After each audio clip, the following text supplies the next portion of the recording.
Student. उम्मीद करता हूँ कि आपने मेरी इससे पहले की सभी वीडियो देखी होंगी और जो वीडियो लेक्चर मैं आपको अब देने जा रहा हूँ उससे पहले मैं इससे रिलेटेड 2 वीडियो लेक्चर दे चुका हूँ। अर्थात कहने का तात्पर्य ये है कि मैंने पिछले 2 वीडियो लेक्चर दिए थे कि what is the legal profession and define it's history in India. ठीक उसी वीडियो लेक्चर को मैं आगे कंटिन्यू करना चाहता हूँ। यहाँ लिख रखा है मैंने continue related to history of legal profession. ठीक, जो 2 वीडियो मेरे द्वारा भी दिए हैं, ये तीसरा वीडियो, ये आप कह सकते हैं कि ये पार्ट 3 है इंडियन लीगल हिस्ट्री का। तो इसे हम पॉइंट वाइज समझने का प्रयास करेंगे। एक बार आप देख लीजिए, यहाँ मैंने लास्ट में आपको लीगल प्रैक्टिशनर एक्ट 1846 बताया था डिफाइन करके। उसके बाद अब legal practitioner act 1853, second point Indian high court act 1861, third point legal practitioner act 1879, fourth point Indian bar committee 1923 and Indian bar council act 1926, fifth point all India bar committee 1951, sixth point law committee 1958 and seventh point advocate act 1961। इस तरह इन्हीं points को हम 1 bye 1 करके समझेंगे और जैसे ही ये सारे पॉइंट कंप्लीट हो जाते हैं इंडियन लीगल हिस्ट्री कंप्लीट हो जाएगा। चलिए पहला पॉइंट लेते हैं।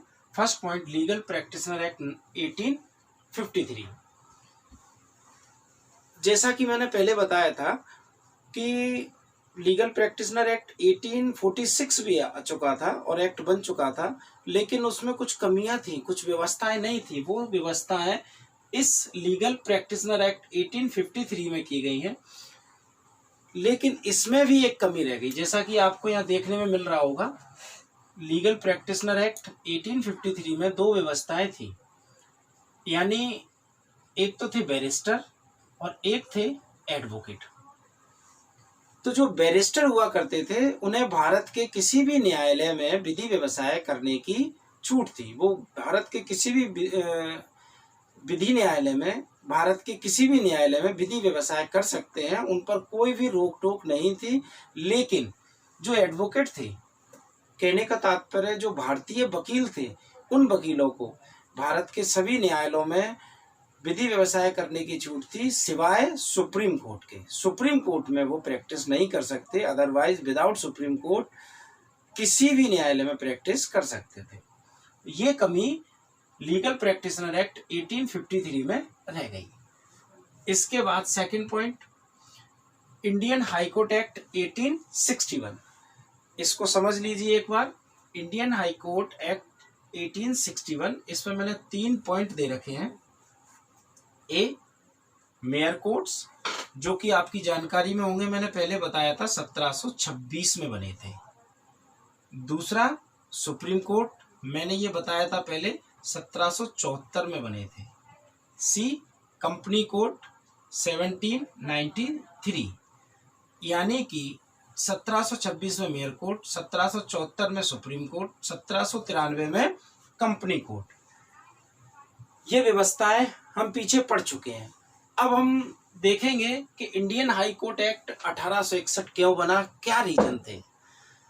जैसा कि मैंने आपको पहले बताया था और शायद आप समझ चुके होंगे कि चार्टर 1726 के तहत, यानी कि 1726 में बम्बई, कलकत्ता, मद्रास, तीनों ही प्रेसिडेंसी नगरों में मेयर कोर्ट की स्थापना की गई थी। मेयर न्यायालय को स्थापित किया गया था और उसके बाद 1774 में सुप्रीम कोर्ट की स्थापना की गई थी तीनों जगह।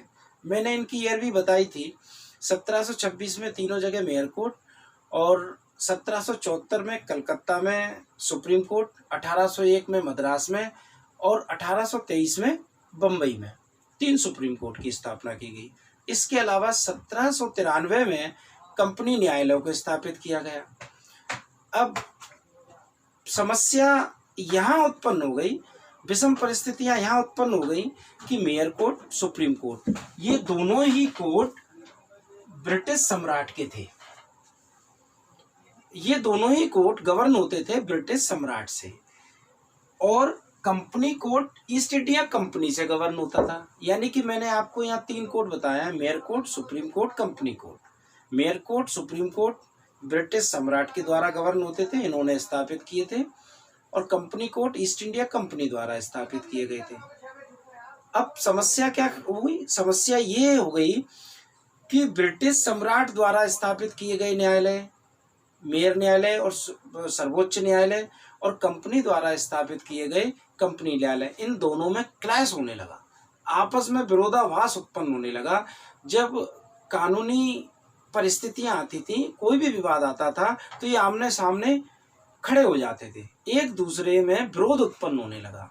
ऐसी स्थिति में विधि व्यवसाय कैसे हो, भारत में कानून व्यवस्था कैसे बनी रहे, इसको सुचारू रूप से कैसे चलाएं, एक नई समस्या भारत में उत्पन्न हो गई।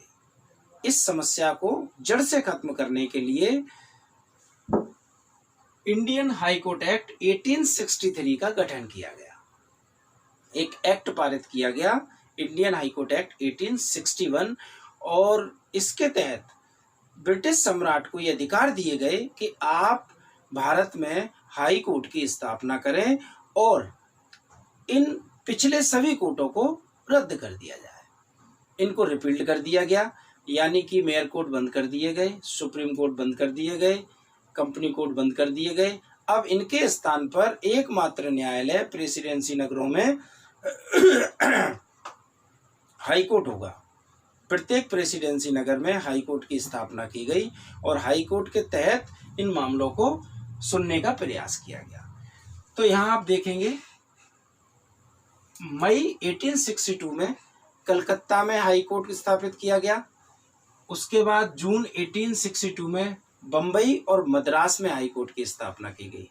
इस तरह तीनों जगह 3 हाई कोर्ट की स्थापना की गई और हाई कोर्ट द्वारा ये रूलिंग बनाई गई, कुछ प्रोविजन बनाए गए जिनमें ये बताया गया कि जैसा कि हम पहले देखते गए हैं कि भिन्न भिन्न तरीके से विधि व्यवसाय अपना व्यवसाय करते थे।